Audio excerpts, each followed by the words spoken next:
ඔව් වෙනද වගේම අද මැයි මාසේ පළවෙනි සතියේ සඳුදා දවසේ අපි හම්බ වෙන්නේ ෂෙයා මාකට් එක ගැන කතා කරන්න. ඉතින් මේ වෙනකොට ෂෙයා මාකට් එක ගැන පොසිටිව් නිවුස් ගොඩාක් තියෙනවා. එක පැත්තකින් ඉන්දියාවේ ඡන්ද ප්‍රතිඵල එන ගමන් තියෙන රසික නේද? ඒත් එක්කම ඇමරිකාව පැත්ත ගත්තොත් එහෙම ඇමරිකාව ඉරානය යුද්ධය ගත්තොත් එහෙම මේ වෙනකොට හරියටම කියන්න බැරි තත්ත්වයක් ඇවිල්ලා තියෙනවා. සෙනට් සභාවේ තීරණ වගේක් තියෙනවා. එතකොට ජනාධිපතිවරයා දෙයක් කියනවා. ඒ වගේම තමයි ඊශ්‍රායලයේ පැත්තෙන් ගත්තොත් එහෙම අවියාවිද ගන්න සූදානමක් යනවා. මේ හැම එකක් එක්කම ලෝක ආර්ථිකය කොහොමද ලංකාවට බලපාන්නේ? ඒ වගේම තමයි ලංකාවේ මේ වෙනකොටත් අද මම හිතන්නේ අද වෙනකොට ඇවිල්ලා ඉන්නේ මාලදිවයින් ජනාධිපතිවරයා ලංකාවට ඇවිල්ලා ඉන්නවා. ඉතින් එතන තවත් ලංකාවේ සම්බන්ධතා වර්ධනය වීමට නියමිතයි. ඉතින් ගොඩක් දේවල් තියෙනවා. මම මේ කතා කරන්නේ අර පෙස්ට් කියලා කියන එකේ පොලිටිකල් පැත්ත එහෙම නැත්නම් ලෝකයේ සාමාන්‍යයෙන් ආර්ථිකයකට ගොඩාක් වෙලාවට මේ පෙස්ට් එන්වයරන්මන්ට් එක බලපානවා. Political, economic, social, technological. ඉතින් මේ හැම එකක්ම ලංකාවේ ෂෙයා මාකට් එකටත් බලපානවා. ඉතින් ඒ ගැන තමයි කතා කරන්න ඉන්නේ. ඉතින් අද දවසෙත් රසික ඇවිල්ලා ඉන්නවා. අයිබෝන් රසික. රසික කොතනින්ද පටන් ගන්න යුද්ධය ගැන නම් අපි කතා කරන්නේ නැහැ දැන් නේ. ඕනේ නැහැ. ඒකේ පොසිටිව් නිවුස් කීපයක් තමයි තියෙන්නේ. මේ ට්‍රම්ප් ජනාධිපතිවරයා ලෙටර් එකක් දීලා තියෙනවා කොංග්‍රස් එකට මේ යුද්ධය ඉවරයි කියලා. මම එතන නීතිමය පසුබිම් කීපයක් තියෙන හින්දා වෙන්න ඕනේ. මේ නීතිමය පසුබිම් මම හිතන්නේ අර 60කට වඩා වැඩි වුණොත් රසික ඒගොල්ලෝ සෙනට් එකකින් පර්මිෂන් ගන්න ඕන කන්ටිනියු කරන්න නේ. ඒ හින්දා තමයි. ඒත් එක්කම ඉරානයේ පැත්තනොත් අපි දැක්කා මේ අපි දැකපු විදිහට සාමාන්‍ය පොයින්ට් 14ක් එකට දීලා තියෙනවා. ඒක ඇක්සෙප්ට් කරේ නෑනේ USA එක. ඇක්සෙප්ට් කරේ නෑ. නමුත් තව එකක් දෙනවනේ. ඔව් තව එකක් අලුත් එකක් දීලා තියෙනවා. ඒකෙදිත් තියෙනවා අර යුරේනියම් බලගැනීම මෙහෙම අඩු කරන මේ අයිතර දාන ඒ වගේ දේවල් කීපයක් තියෙනවා. අපි බලමු මේ දවස් කොහොමද වෙන්නේ කියලා. ඒත් එක්කම දැන් බොරතෙල් ඉහළ ගිය බොරතෙනුත් යම් කිසි දුරට පොඩ්ඩක් පහළට ආපහු ඇවිල්ලා තියෙනවා. ගිය සතියේ වඩා අද පහළට ඇවිල්ලා තියෙනවා. රසික ලංකාවේ අර ෆෝල් වැඩි වෙනවා කියලා කිව්වට ඒක වැඩි කරේ නෑ නේද? පළවෙනිද ඉඳලා. නෑ වැඩි කරා. වැඩි කරාද? රුපියල් 14 මම දැක්ක රුපියල් 12ක විතර පෙට්‍රල් එහෙම වැඩි වුණා. දෙවිනිදා රෑ ඉඳන් වැඩි වුණා. තෙලුත් යම් ප්‍රමාණයක් දැන් 410ට විතර ඇවිල්ලා තියෙනවා පෙට්‍රල්. අර සෝෂල් මීඩියා වල ගියපු එක බොරු නේද?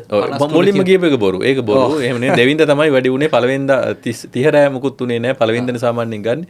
ඒක උන්නේ දෙවිනිදා ඉඳන් තමයි ඊට තුන්වෙනිදා ඉඳන් තමයි වැඩි වෙන්න පටන් ගත්තේ. ඉතින් ඒකත් එක්කම ඔපෙක් එකෙන් ගිය සතියේ UAE අයින් වෙන තිබ්බයි. ඒ දේවලුත් එක්කම චීනේ කියන්නේ විශාලතම චීනට තියෙන ලොකු පිරිපහදු තියෙනවා. චීනට තෙල් ස්ටොක් එකක් තියෙනවා. අඩු මිලට යුරෝපයෙන් බොරතෙල් අරගෙන පිරිපහදු කරලා එක්ස්පෝර්ට් මාකට් එකට යන්න චීනේ බලන් ඉන්නවා. ඉතින් මේ ඔක්කොමත් එක්ක තමයි දැන් මේ ලෝක ආර්ථිකය යන්නේ. මොකද එනර්ජි කියන එක නැතුව මම හිතන්නේ අද කරන්න බැරි තත්ත්වයක් තියෙනවා. ලෝකේ එනර්ජි ඉහළ යෑම එක්ක තමයි මේ දේවල් විසඳෙන්නේ. ඉතින් යම් පොසිටිව් නිවුස් කීපයක් තියෙනවා. ඒත් එක්කම අද පටන් ගත්ත ආසියානු කොටස් වලද බලනොත් යම් කිසි ධනාත්මක භාවයක් පේන්න තියෙනවා. ග්ලෝබලි පැත්තෙන් ඔය වගේ නිවුස් කීපයක් අපිට තියෙනවා. ජර්මනිය පොඩ්ඩක් මැදිහත් වෙලා ඉන්නවා. ජර්මනිය මේ වෙනකොට මැදිහත් වෙලා ඉරානෙත් සමග සාකච්ඡා කරනවා මේ හෝමුස් එක විවෘත කර ගැනීම. නැව් එළියට යෑම ආරම්භ කරලා තියෙනවා. අපි මොන කතා කරන්නේ හෝමුස් එක දැන් කොහොමද පාවිච්චි කරන්නේ දෙගොල්ලෝ පාඩු ඉන්නවනේ. දෙපැත්තෙන් ඉඳලා මේ ප්‍රමාණ වලින් පාවිච්චි වෙනවා. දැන් නැවුත් යම් කිසි ප්‍රමාණයක් ඇතුළේ තිබ්බේව එළියට ඇවිල්ලා ඒ වගේ තියෙනවා. මම ට්‍රම්ප් ජනාධිපතිවරයා කියලා තියෙනවා අපි නිකන් අර පයිරට්ස්ලා ඒගොල්ලෝ මුහුදු කොල්ල කරුවෝ වගේ තමයි අපි ඉන්නේ. අපි ඉරානේ නැව් කොල්ල කනවා. එහෙමත් නිකන් ප්‍රකාශ කරනවා. ඉතින් අර ඒ වගේ දේවලුත් එක්ක ඉතින් අර වීඩියෝ ෆුටේජ් එක දැක්කද අර ට්‍රම්ප් මේ අර ඇමරිකාවේ වයිට් හවුස් එකට ගහන එකේ වීඩියෝ එක දැක්කද CCTV ටික? අර පුද්ගලෙක් ඔව් එන එක. ඔව් ඒක තමයි. ට්‍රම්ප් ජනාධිපති වැටෙනවා නේද? දැක්කද ඔය? ඒක ඒක තමයි අර මේ අර මීඩියා මේ එකේදී ගහන්නේ. ඔව් ඒක තමයි. යා මම හිතන්නේ ඇයි දන්නේ ඒක මිස්සුනේ කියන ප්‍රශ්නකුත් තියෙනවා. ඉතින් මොකද්ද කියලා ඉවරලා. ඩ්‍රාමාද මොනවද කියලා ඉතින් බලන්න වෙනවා. ඉතින් ඔය ඉස්සරහට. ඔයගේ වහන්න බෑ. මිස්සුයි කියලා ඊට පස්සේ ඔයා වරයියි. මේ මොනවද මේ උනේ කියලා ඉවරලා. ඉතින් නෑ රසික මට ඇත්ත අවංකවම හිතෙච්ච දේ කියන්නද මම. මට හිතෙච්ච දේ තමයි ඒ කියන්නේ ට්‍රම්ප් ජනාධිපතිවරයා දුවන විදිහ දැක්කහම මට හිතුනේ අල් කමේනිට ඒ කියන්නේ ඇත්තටම බය නැත්තම් ඇමරිකාව කවුරුත් නැති වෙලාවක ඇවිල්ලා ගහලා කෙනෙක්ව මරණ එකද හරි. දැන් මෙතනදී අපි දැක්කනේ එහෙම වෙන්නකොට ඒගොල්ලෝ කොච්චර ඒ කියන්නේ ෆ්‍රස්ට්‍රේටඩ්ද ඒ වෙලාවේ කොච්චර දුවනවද කියන එක නේද? කොච්චර දුවනවද කියන එක. ඒක අර තේරුම් ගන්න ඕනේ අනිත් අයටත් මේකම තමයි තියෙන්නේ. අනිත් අයට එහෙමවත් නැතුවනේ. ඔව්. ඒ කියන්නේ ඔයාට ඇවිල්ලා නිකම්ම ගහලා යන එකයි ඔයා මොනවත්ම රෙඩි නැති වෙලාවක ගහන එක සහ ඒක ඇත්තටම එහෙම ගහනවා කියලා කියන්නේ ඒක ජයග්‍රහණයක් නෙවෙයි කියලා මට හිතුනේ. ඔව්. ඉතින් ඔක තමයි ඉතින් අපි ලෝකේ ස්වභාවය නේද? බලවතාගේ සහ ඒ අතර තියෙන ගැටීම බලවතා සහ දුබලයා අතර තියෙන ගැටීම තමයි ඉතින් මෙතන පේන්න තියෙන්නේ. හැබැයි ශක්තිවන්තයා එහෙම නැත්නම් හැබැයිම දක්ෂයා කවුද කියන එක ගැන පොඩි ප්‍රශ්නයක් තියෙනවා ඉතින් ඔය දේවල් කොහොම ගත්තත් අපිට ලෝක ආර්ථිකයට බලපානවා අපේ කොටස් වෙළඳ පොළ වලට බලපානවා මොනවද වෙන්නේ කියන එක. ඉතින් මේ සතිය දැන් ආරම්භ වෙනවා අලුත් මාසයක් ආරම්භ වෙනවා. ඒ දේවලුත් එක්ක තමයි ග්ලෝබලි යම් දුරට සෙටල් වීමක් තියෙනවා. හැබැයි මේ සෙටල් වෙනවා කියන එක අපි අර කලින් යුද්ධේ පටන් ගන්න තියෙන මට්ටමට යamak නම් නෙවෙයි. කොහොමත් බොරතෙල් එක දැන් ගොඩක් ඉහළ 50ක් විතර ඉහළ යාමක් තමයි තියෙන්නේ මිල ඉහළ යාමක් තියෙන. ඉතින් ඒකත් එක්ක අපිට හුරු වෙන්න වෙනවා ඉස්සරහට කොහොමද කරයි යන්නේ කියන එක. ඒකත් එක්ක රසික මම හිතනවා දැන් වෙනත් විකල්ප වලට දැන් මිනිස්සු ලොකුවටම යයි කියන එක. ලොකුවටම යන්න ප්‍රේමයක් තියෙනවා සෝලා වගේ එනර්ජි වලට. ඉතින් ඒ වගේ දේවල් වලට ගොඩක් හැරලා තියෙනවා මිනිස්සු. රසික වැඩ ඉතින් රසික කතා කරන පස්සේ ලොකුවට කන්ටෙන්ට් ගොඩාක් ගහනවා නේද කට්ටිය. ඔව්. ඔයා මේ බලන ෂෙයා මාකට් වැඩසටහනේ සම්පූර්ණ වැඩසටහන දැන් ඔයාට ලයිව් බලන්න පුළුවන්. ඒ බලන ගමන් ඔයාට තියෙන ප්‍රශ්නත් අපෙන් ලයිව් අහන්න පුළුවන්. ඉතින් ඔයා දැන්ම අපේ Patreon community එකත් එක්ක එකතු වෙන්න. link එක පහළ description එකේ සහ comments වල තියෙනවා. ඉතින් අපි දැන් ගිය සතිය ගත්තාම ගිය සතියේත් ඒකක 18ක විතර වගේ අඩුවීමක් කොටස් වෙළඳ පොළ තුල all share price index එකේ තිබ්බා. S&P SL 20 මිල දර්ශකේ නම් ඒක 3ක විතර අප් ට්‍රෙන්ඩ් එකක් තමයි තිබ්බේ. සමස්ත මාසෙම ගත්තොත් අප්‍රේල් මාසය තුලදීම අර මාර්තු මාසයේ ලොකු ඩ්‍රොප් එකෙන් පස්සේ වෙළඳ පොළ නිකන් ස්ථාවර වීමක් වගේ පේන්න තියෙනවා. ඉතින් එක හේතුවක් අර යුදමේ තත්ත්වය හින්දා ඔක්කොම ප්‍රොෆිට් රියලයිස් කිරීම සෙල් කරලා හිටියා බලාගෙන මොකද වෙන්නේ කියලා. ඒත් එක්කම නැවත දැන් ෂෙයා ප්‍රයිස් එතනින් පල්ලෙහාට සෙල් කරන්නත් ආයෝජක වැඩි බෙලීමක් නැහැ. මොකද ඔවුන් දන්නවා දැන් ලොස් එකට ෂෙයාස් විකුණන්න කැමතිත් නැහනේ ඉන්වෙස්ටර්ස්ලා. ඉතින් ඒ හින්දා යාලා තියාගෙන කොටස් වෙළඳ පොළ තුල ඉන්නවා දැන් මේ වෙලාවේ. ඒ හින්දා ස්ථාවර වුණා වෙළඳ පොළ ස්ථාවර වීමක් වගේ පේන්න තියෙනවා. ඉතින් මෙතනින් ඉදිරියට යන්න නම් ඒ දේවල් අනුව මොනවද වෙන්නේ කියන එක ගැන අපිට අවබෝධයෙන් ඉන්න වෙනවා කොටස් වෙළඳ පොළ තුල. ඉතින් මෙතන තව අර ටර්න් ඕවර් එක පැත්තෙන් ගත්තාම ටර්න් ඕවර් එකතරම් ලොකු ටර්න් ඕවර් එකක් නැහැ. ඉතින් ඒකට හේතුවක් තමයි ගොඩක් දුරටම ගත්තොත් අර අපි ගත්තොත් ඔය ඉන්වෙස්ට්මන්ට් ආම එහෙම නැත්නම් ෆන්ඩ්ස් වලින් එහෙම කොටස් විශාල ලෙස මිලදී ගැනීම මේ දේවල් පේන්න නැහැ. ඒ අපිට පේන්න තියෙන ආයේ අපි ගත්තොත් ඔය හයි net worth individual clients ලගේ වුණත් අපි ගත්තොත් එයාලා සාමාන්‍ය ක්‍රොසින් එකක් කරලා කොටස් ටිකක් මිලදී ගැනීම කරලා පැත්ත කරලා ඉන්නවා. ඒක සාමාන්‍යයෙන් අර ඔය මාකට් එක ඉහළට ගිහිල්ලා පහළට එන මාකට් එක තියෙන ලක්ෂණය. පහළට ඇවිල්ලා ස්ථාවර වුණාට පස්සේ තියෙනවා. මොකද ඉන්වෙස්ටර්ස්ලා ගොඩාක් දුරටම අර ගිහිල්ලා වෙළඳ පොළ තුලින් අර අපි කියනවනේ ඉහළටම ගිහිල්ලා ඇග්‍රෙසිව් විදිහට බයින් කරන්න ඒ වගේ දේවල් පෙළඹෙන්නේ නැහැ. කවුරු හරි සෙලර් කෙනෙක් ඉන්නවනම් ඒක කතා නෙගොෂিয়েට් කරලා ඒ ෂෙයාර්ස් ටික පර්චේස් කර ගැනීමක් පේන්න තියෙනවා. ඒක එකතු කරලා තියෙනවා. ඕක අපි දැක්කා 2024ට කලින් ඔය දැන් අවසාන මාකට් එක විශාල ඉහළට යෑමට එන්න කලිනුත් ওই දේවල් තිබ්බා. ඉතින් ඒවා සාමාන්‍යයෙන් වෙළඳ පොළ තුල තියෙනවා. ඒ අතරතුරේදී සමහර ඉන්වෙස්ටර්ස්ලා කොටස් මිලදී ගැනීම නිසා සමහර අය විකුණලා වෙන ඉන්වෙස්ට්මන්ට් වල මාරු වීම තියෙනවා. ඒ හින්දා ටර්න් ඕවර් එකේ යම් කිසි අඩුවීමක් තමයි තියෙන්නේ. ඉතින් ඒත් එක්කම අපි ගත්තොත් එහෙම මේ දැන් ඔය අතරතුරත් වෙළඳ පොළ තුල ඔපචුනිටිස් තියෙනවා. දැන් ඇත්තටම ගත්තොත් ගිය මාසේ පුරාටම හරියට මාකට් එක අයිඩෙන්ටිෆයි කරගෙන අපි කියපු ඉන්වෙස්ට්මන්ට්ස් අපි කතා කරපු සමාගම් අපි අර ඔයිල් ෆාම් ගැන කතා කරා. ඉතින් ඒ වගේ සමාගම් ගැන ඒත් එක්කම එක්ස්පෝර්ට් සම්බන්ධයෙන් අර ඩොලර් එක ඉහළ යෑමත් එක්ක අපිට වාසි වෙන සමාගම් ගැන කතා කරා. රබර් ගැන කතා කරා. සින්තටික් රබර් වල ඉහළ යාම නිසා අපිට තියෙන නැචරල් රබර් වල කොච්චර ඉහළ යාමක් එයිද කියලා. ඉතින් ඒක පේන්න තිබ්බා ගිය සතිය පුරාටත් සමාගම් වල මිල ඉහළ යාම මේ දේවල් වාර්තා ඒ සම්බන්ධව වීඩියෝ ගොඩාක් තියෙනවා ඕනනම් වීඩියෝ තියෙනවා. ඉතින් ඒ සම්බන්ධයෙන් ගොඩක් ඉතින් ඒ වගේ අර ඔපචුනිටිස් තිබ්බා ගිය මාකට් එක තුලත් අර සමහර සෙක්ටර්ස් වලට යම් කිසි මේ ඩ්‍රොප් එකක් පේන්න තියෙනවා. දැන් අපි උදාහරණයක් ගත්තොත් අපි හොටෙල් සෙක්ටර් එකේ සමාගම් ගැන ලොකු හොඳ රිපෝට් එකක් එයි කියන එක බලාපොරොත්තු වෙමින් හිටියා. නමුත් අර යුද්ධයත් එක්කම ෂෙයා ප්‍රයිස් පල්ලෙහාට ආවා. හැබැයි දැන් ගොඩාක් හොටෙල් ෂෙයාර්ස් පේනවා ස්ථාවර වෙලා වගේ පේන්න තියෙනවා. ඉතින් මෙතනින් ඉදිරියට එන රිපෝට්ස් එක්ක සහ ටූරිසම් වල වැඩිවීමත් එක්ක තමයි හොටෙල් සෙක්ටර් එක ගැන බලන්න වෙන්නේ. ඔව් එතකොට ඒත් එක්කම ක්‍රොසින්ස් ගැන මම හැමදාම කතා කරනවා. මොකද ගොඩාක් වැදගත් මේ මෙන්න මේක බලන එක මේ කියන්නේ අර අපි ගත්තොත් දැන් මම ඉස්සලා කිව්වා වගේ හයි net worth clients එහෙම නැත්නම් ෆන්ඩ්ස් වලින් යුනිට් ට්‍රස්ට් ෆන්ඩ්ස් එහෙම ඉන්ෂුරන්ස් ෆන්ඩ්ස් එහෙම නැත්නම් අපි දන්නවා විවිධ ෆන්ඩ්ස් කීපයක් තියෙනවා කොටස් වෙළඳපොළ. ඒ අය ක්‍රොසින් කරලා වෙළඳපොළ තුලේ අරගෙන තියාගෙන ඉන්න සමාගම්. ඉතින් ඒවා එහෙම ටික දවස් තියන් ඉඳලා පහු කාලිනව ඉහළට යamak වෙනවා. මම දැක්ක අලුතින් ආපු කට්ටිය වෙන්න ඕන ආයත් ක්‍රොසින් කියන්නේ මොකක්ද කියලා අහලා තියෙනවා YouTube එකේ. පොඩි සරලව පොඩ්ඩක් කියන්නකෝ. ගිවිසගත් ගනුදෙනුවක්. ඒ කියන්නේ ඒ ගනුදෙනුව මෙහෙමයි මිලියන 20ට වඩා වැඩි වෙන්න ඕනේ. ඔයා ගාව තියෙනවා මිලියන 20ට වඩා වැඩි ෂෙයා එකක්. ෂෙයා කියන්නේ වොලියුම් එක ෂෙයා ප්‍රමාණයක් තියෙනවා. මේ ටර්න් ඕවර් එක මෙච්චරක් මිලියන 21ක් ෂෙයාස් ටිකක් තියන් ඉන්නවා. ඒක ඔයාලට විකුණන්න පුළුවන් ඕනේ. ඒක විකුණියකේ ක්‍රම කීපයක් තියෙනවා. එක්ක මාකට් එකට යාට විකුණන්න පුළුවන් පොඩ. ඒක ප්‍රශ්නයක් නැහැ. එහෙම නැත්නම් ඒක එහෙම කරදරයක් නම් කියනවා හරි මේ ප්‍රයිස් එකට මම ඔයාලට මට දෙන්න කැමතියි අපි දෙන්න කතා කරලා කරමු කියලා. ඒතකොට අදර් බ්‍රෝකර් ෆර්ම් එක දැනුවත් කරලා ඔයාගේ තියෙන බ්‍රෝකර් ෆර්ම් එක සහ මගේ බ්‍රෝකර් ෆර්ම් එකේ ආයතන දැනුවත් කරලා ඒ ක්ලොසින් එක කරන්න පුළුවන්. ඔව් දෙගොල්ලෝ කරන්න පුළුවන්. ඒක මිලියන 20ට වඩා වැඩි වෙන්න ඕනේ.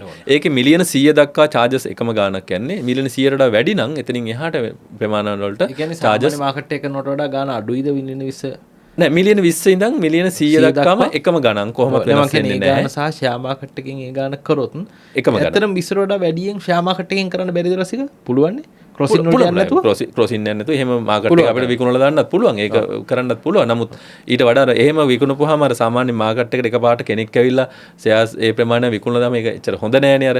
එහෙනම් වෙන කෙනෙක් කතා කරලම දෙනවා. මොකද අර ඉන්වෙස්ටර්ස් බලනවානේ මොකද දෙන්නේ කියලා. මිලියන 100ට වඩා වැඩි නම් තමයි බ්‍රෝකර් ෆර්ම් එකත් එක්ක කතා කරලා ෆීස් අඩු කරගන්න පුළුවන් වෙන්නේ. ඒක තමයි ක්‍රොසින් එකක් කියලා කියන්නේ.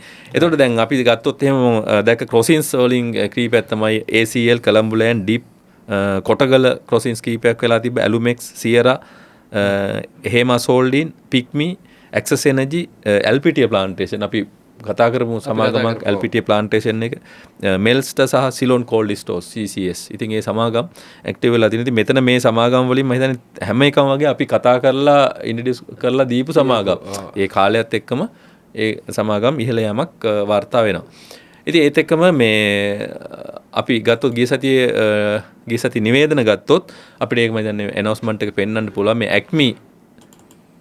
Acme printing and packaging කියන කම්පැනි එක Acme printing and packaging එයාලා sales purchase agreement එකකට යනවා සිංගර් එකත් එක්ක එතනදි කියන්නේ ඔව් the listing rules of Colombo as per the discussion the company has entered into the sales purchase agreement with Singer PLC for the sale of premises bearing assessment number 345 Gonamaditha Road Piliyandala factory premises of the Acme printing 630 million නේද? as part of the restructuring of the company and the expansion of the factory premises at Pannala. ඔව්. එතකොට මේක singer එක තමයි මේ factory එක මෙයාලගේ factory එක යාලා singer එකේ අවශ්‍යතාවයට අරගන්න යන්නේ. ඉතින් sales purchase agreement එකක් දෙගොල්ලෝ අතර කරනවා. මොකද agreement එකක් කරලා තමයි ඒක අදාළ විස්තර ටික කරන්නේ. ඒක sales purchase agreement එක. ඉතින් මේකේ තාම ගනුදෙනු අපි බලමු කවද්ද ඉස්සරහට වෙන්නේ කියලා. ඒක දැනට ඔය agreement එකක් ගිහිල්ලා තියෙනවා. ඉතින් මේකෙදි Acme printing එකට බලමු කොහොමද යාලට මොන වාසියක් දෙන්නේ කියන එක ඉස්සරහ ෆයිනෑන්ෂල් උදේ බලා ගන්න පුළුවන් වෙනවා නේද? ඔව්. එතකොට අපි ඊට පස්සේ වින්ෆෝස් එක සම්බන්ධයෙන් අපි ගත්තොත් එහෙම වින්ෆෝස් එකත් අර IFC එක ඉන්ටර්නැෂනල් ෆයිනෑන්ස් කෝපරේෂන් කියන ආයතනයත් එක අපි මේ වින්ෆෝස් එක ගැන කතා කරනකොට මෙයා ගොඩාක් දුරටම මේ එනර්ජි සෙක්ටර් එකේ අපිට ඔය අර සෝලාර් පවර් වලට ගොඩක් දුරටම විදේශී සමාගම් සමග එකතු වෙලා මේ වගේ ආයතනත් එක්ක එකතු වෙලා ඉගැන් ලෝන් අරගෙන ගොඩක් එක්ස්පෑන්ඩ් කරනවා. මෙයාලට මන්නාරම් ප්‍රදේශයේත් අර වින් පවර් දෙකක් හම්බුණා ප්‍රොජෙක්ට්. ඉතින් විදේශී වශයෙන්ුත් අප්‍රිකානු කලාපයේත් මෙයාලා මේ කරනවා ගන්න මේ වින් ෆෝස් සමාගම සෝලාර් පවර් ඒත් එක්කම වින් පවර් ඒ දෙකම කරනවා. ලෝන් දෙකක් නේද රසික? ඔව් ලෝන් දෙකක් තමයි කියන්නේ. ඔව්. aggregate amount of LKR to United States 18 million no 18 ලොකු මේ මුලින්ම 10ක් phase 1 එකේදී phase 2 එකේදී 8 million එනවා. 8 million. ඔව් 8 million. ඉතින් ඒ වගේ තමයි මෙතන තියෙන්නේ. මේවා මේ කම්පැනි වල ඉස්සරහ කියන්නේ කම්පැනි වල growth එකට මේවා වැදගත්. මොකද මේ ලෝන් අරගෙන මෙයාලා කරන දේවල් ගොඩක් දුරටම මේ ඉතා වැදගත්. එනම රයිට් ඉෂුව එකක් දීලා ගන්න සල්ලි ඉතාමත් වැදගත්. ඉතින් ඒක ගොඩක් දුරට අපි බලන්න ඕනේ රයිට් ඉෂුව එකකින් ගන්න. ඒ කියන්නේ රයිට් ඉෂුව එකකින් සල්ලි කම්පැනියක් ඇතුළට සල්ලි ගන්න අරගෙන එයාලා මොනවද කරන්න කියන එක දෙනවනේ. ඔව්. අපි මේ දේවල් ඉතින් ඒවා පොඩ්ඩක් බලන්න ඕනේ මෙයාලා කරනවාද මේ කියන එක. ඒක තමයි විශ්වාසය ඇති වෙන්නේ. ගත්තු රයිට් වල. ඔව් ඒත් එක්කම තව වැදගත් එකක් තියෙනවා මේ ATL එකේ රයිට් එක ATL රයිට් ෂෙයාර්ස් අද ට්‍රේඩ් වෙන්න පටන් ගන්නවා මනතකා ෆුල් එකේ මෙන්න මේ ඇනවුස්මන්ට් එක ගොඩාක් අයට වැදගත් මේක බලන එක හොඳයි මොකද රයිට් එකේ Tamanට කොච්චර කොටස් ප්‍රමාණයක් හම්බුණාද කියන එක පිළිබඳව මේකේ දාලා තියෙනවා මේ ෆෝමියුලා එකත් එක්කම number of shares held by you as at end of the trading record day divide by 14 into 3 දැන් මෙයාලා ඒ දෙන විදිහේ තමන්ට තියෙන ෂෙයාර්ස් ප්‍රමාණයත් එක්ක මේකට දාලා හදාගන්න පුළුවන්. එහෙනම් දැන් අපි වෙන රයිට් එකක් කියලා. ඒ රයිට් එකටත් තමන්ට තියෙන ප්‍රමාණය මෙන්න මේ එතකොට ෆෝෂන් එක වෙනස් වෙනවා. මෙතන 14ක් නෙවෙයි. ඒ සමාගම කොච්චර දෙන්න ගානත් එක්ක බලලා අපිට කොච්චරක් හම්බ වෙනවද කියන එක බලා ගන්න පුළුවන්. ඒකල්ලා අපි කොච්චරක් ගෙවන්න එලොට්මන්ට් ලෙටර් එකේ එනවා. නමුත් තමන්ට ඉතින් මෙන්න මේ වගේ දේවල් පොඩ්ඩක් බලා ගන්න එක හොඳයි ඉගෙන ගන්න කෙනෙක් වශයෙන් මාකට් එකේ. එතකොට මේකේ යටම දාලා තියෙනවා key dates ටික දාලා තියෙනවා XR වෙන දැන් මේක මේ වෙනකොට XR වෙලා තියෙන්නේ දැන් ඔයාලට මේ ඔයාගේ account එකට ඇවිල්ලා ඇති ATL right කියන share එක. එතකොට මේක දැන් trading පටන් ගන්නවා. trading පටන් අරගෙන 4 වෙනිදා trading පටන් අරගෙන මේක ගනුදෙනු දැන් ඊට පස්සේ අපි convert කරගන්න තියෙනවා මේක 14 වෙනිදා. ඉතින් payment ඒ 14 වෙද්දි යවන්න ඕනේ. අද අපි ඒක ගැන කතා කරලා තියෙනවා ගොඩක් දුරට. ඉතින් මේකත් හොඳ news එකක්. මේක පොඩ්ඩක් බලන්න මේ සමාගමත් අපි මේ document එක Patreon එකට දාමුනේ රසි. ඔව් Patreon එකටත් අපිට දාන්න පුළුවන්. මොකද මේක බලන එක ගොඩාක් වැදගත්. මොකද ඉස්සරහට right එක තමන්ට හම්බුන ප්‍රමාණය කොච්චරද කියලා. ඊට අමතරව අපි දැක්ක තව නිවුස් එකක් තමයි Ambion Capital සහ හරිස් චන්ද්‍ර මේක කලින් දීලා තිබ්බ announcement එකක් අර voluntary offer එකක් දීලා තිබ්බා Ambion Essential Private Limited කියන කම්පැනි එකට හරිස් චන්ද්‍ර එකේ කොටස් ගන්න. ඉතින් ඒකට මෙතන සාර්ථක වෙලා තියෙනවා 51ක් හම්බෙලා දැන් ඒක mandatory offer එකක් දක්වා වැඩි කරලා තියෙනවා. තව අයට ඒ කොටස් ලබා දිය හැකි මේ සමාගම. දැන් බලමු මේ කම්පැනි දෙක අතර දැන් අපි දැක්ක ධම්මික පෙරේරා මහත්තයාගේ අපි දැක්ක හේලිස් සමාගම විසින් 140කට වැඩි කොටස් ප්‍රමාණයක් අරන් තියෙනවා. දැන් මෙතන Ambion 51කට ඇවිල්ලා තියෙනවා. ඉතින් මේවත් එක්ක මේ සමාගම කොහොමද ඉස්සරහට මොනවද කරන්නේ හරිස්චන්ද්‍ර කියන අවුරුදු ගණනාවක්ම අර එච්චර රීබ්‍රෑන්ඩ් වෙච්ච නැති කම්පැනි එකක්. තාමත් කහපාට කෝපි තාමත් ඒ කෝපි එකේ ඒ විදිහටම නූල්ස් පැකට් එක තාමත් ඒ විදිහටම තියෙනවා. අපි ගත්තොත් එහෙම අර සාමාන්‍යයෙන් ගම්වල ඉන්න ආච්චිලා සියලාගේ අර බුලත් එක දාගත්ත ගියපු එකක් තමයි හරිස්චන්ද්‍ර නූල්ස් පැකට් එක. ඒක තාමත් ඒක තාමත් මම හිතන්නේ ඉස්සර කට්ටියක ඕක අනිවාර්යයෙන්ම තිබ්බ ළඟ. කියන්නේ අපි ගත්තාම හරිස්චන්ද්‍ර අර නූල්ස් එකේ තිබ්බ පැකට් එකද කෝපි එකද නෑ නූල්ස් එකේ අර සුදු පාට බෑග් එකේ තමයි බුලත් එහෙම දාගෙන ඒ කට්ටිය තිබ්බ හරි මට ඒක පොඩ්ඩක් මතක් වුණේ මේ වෙලාවේ ඉතින් දැන් හරිස්චන්ද්‍ර කෝපි එකේ මර කහපාට ඒ විදිහටමනේ තාම වෙනස් නම් කරන්නේ නැහැ. වෙනස් නම් කරලා නැහැ සාදේ කට්ටිය අර සබන් එහෙම තියෙනවා ඒ සබනුත් ඒවා ඒ විදිහට තියෙනවා හරිස්චන්ද්‍ර සල් කියලා ඒ වගේ සබන් අර බාර් එක එහෙම සබන් ඒ වගේ කීපයක්ම තියෙනවා සබන් ඉතින් ඒක ඉතින් බලමු මේ සමාගම දැන් ඉස්සරහට කොහොමද රීබ්‍රෑන්ඩ් වෙයිද මේ වගේ අලුත් ඉන්වෙස්ටර්ස්ලා ඇවිල්ලා ඉතින් මේක මොකද දේශීය සමාගමක් කොහොමද වෙන්නේ කියන එක අපිට බලන්න. අතරම බැරිස්ටර් ඇවිල්ලා කොෆි මාකට් එක මේවා කරන වෙලාවේ හරිස්චන්ද්‍රකට ලස්සනට කරන්න පුළුවන්. ලස්සනට ඒක කරන්න පුළුවන් ඉතින්. හොඳයි කියන්නේ කොෆි වල හොඳම අපේ තාමත් ඒක තියෙනවනේ මේ විදිහට. ඉතින් ඒක තමයි කොටස් වෙන්දපොළ ගිය සතිය ගැත්තෙන් බලමු මේ විච්ච සිදුවීම්. අපි ග්ලෝබල් ගැනත් කතා කරා. ජෙනරල් අප්ඩේට් පැත්තෙන් අපි පොඩ්ඩි දෙයක් ගැන කතා කරනවා. මේ උද්දමනය 5.4ක් දක්වා වර්ධනය වෙලා තියෙනවා. ඒකට එක හේතුවක් ගොඩක් දුන්නා අපි දක්වා එනර්ජි විශාල ලෙස තෙල් වල මිල ගණන් ඉහළ යෑම, ඉලෙක්ට්‍රිසිටි වැඩි වීම මේ දේවල් බලව. අනිත් එක තමයි ඊටත් අමතරව දෙයක් තමයි අපි ගත්තොත් අප්‍රේල් මාසයේ කියන්නේ ෆෙස්ටිවල් සීසන් එක මිනිස්සු භාණ්ඩා සේවා පරිභෝජනයේ වැඩි. ඒ දේවලුත් එක්ක ඉතින් ඒක එකපාරට වැඩි වීම අපි බලන්න ඕනේ මේ මාසය තුලත් දිගින් දිගට වැඩි වෙනවා නම් තමයි. ඉතින් ශ්‍රී ලංකා මහ බැංකුව කියන්නේ ඉන්ෆ්ලේෂන් එක වැඩි වුණොත් ඉන්ට්‍රස්ට් රේට් වැඩි කරලා ඒක පාලනය කරන්න තියෙනවා. ඉතින් මහ බැංකුව පොලිසි මීටින් එක මේ මාසේ අන්තිමටම තියෙන අපි ඒක ඉදිරියේ දැනුම් දෙන්නම් කවද්ද තියෙන දවස කියලා. ඉතින් ඒ අනුව තමයි උද්දමනය ක්‍රියාත්මක වුණේ. ඉතින් දැනට මේ තියෙනවනේ ඕන විශාල ලෙස පොලි අනුපාත ඉහළ යෑමක් දැනට පේන්න නැහැ. ඉතින් ඒක තව පොඩ්ඩක් මේ මාසයක් අමාර තව බලන්න ඕනේ මොකද්ද වෙන්නේ කියලා. දිගින් දිගට මෙහෙලා යනවා තමයි ඔය ඉෂුව එක එන්නේ. ඔයාටත් දැන් කොටස් වෙන්දපළ ගැන තියෙන ඕනෑම ප්‍රශ්නයක් රසික හේමන්ත එක්ක ඔන්ලයින් කතා කරලා විසඳගන්න පුළුවන්. කන්සල්ටේෂන් එකක් ගන්න මේ නම්බර් එකට කතා කරන්න. ඔව් රසික අපි කම්පැනි පැත්තට එනවද? ඊට කලින් තව මොනවද තියෙනවද අපිට කතා කරන්න? අපි කම්පැනි පැත්ත ගමුවද අපි කතා කරන කම්පැනිය. ඔව්. රසික අද කම්පැනිස් දෙකක් ගැන අපි කතා කරනවා නේ. ඔව්. එකක් ඇවිල්ලා අපේ Patreon එකට තියෙන එකක් Patreon එකට එකක් තියෙනවා. ඔව්. අපි මෙතන CM Holding අපි මේ කම්පැනි ගැන කීප දෙනෙක්ම අහලත් තිබ්බා මේ කම්පැනි එක මොකද දැන් සබ්ඩිවයිඩ් එකකුත් වුණා 2025 ජූලි මාස සබ්ඩිවයිඩ් එකකුත් වෙලා තමයි කම්පැනි තියෙන්නේ මේ කම්පැනි විශේෂත්වම තමයි CM Holding තමයි කම්පැනි එක right CM Holding කම්පැනි එක එතකොට මේක මේ CM Holding කියලා කිව්වට මේක ඉස්සර Colonial Motors කියලා තියෙන සමාගමක්. ඇත්තට මෙතන තාමත් බිස්නස් සමරි එක විදිහට පෙන්වන්නේ automobile engineers import and retailing of vehicle motor spare parts and accessories කියලා තමයි තියෙන්නේ. හැමෝට පේන ඇති නේද ස්ක්‍රීන් එකේ? ඉතින් එහෙම තමයි තියෙන්නේ. හැබැයි දැන් මේක එහෙම් පිටින් වෙනස් වෙලා තියෙනවා. ඒ රසික එක වෙනස් වෙන්නේ මේ සයිට් එක අප්ඩේට්ලා නැද්ද? නෑ සයිට් මෙහෙමයි තාම බිස්නස් සමරි එක මේක තමයි තියෙන්නේ. ඉතින් මම මේක පොඩ්ඩක් බලන්න ඕනේ මේක ඇයි දැන් මේ වෙනස් වෙන්නේ නැද්ද? හැබැයි annual report වල ඔක්කොම වෙනස් වෙලා ඉල්ල තියෙනවා.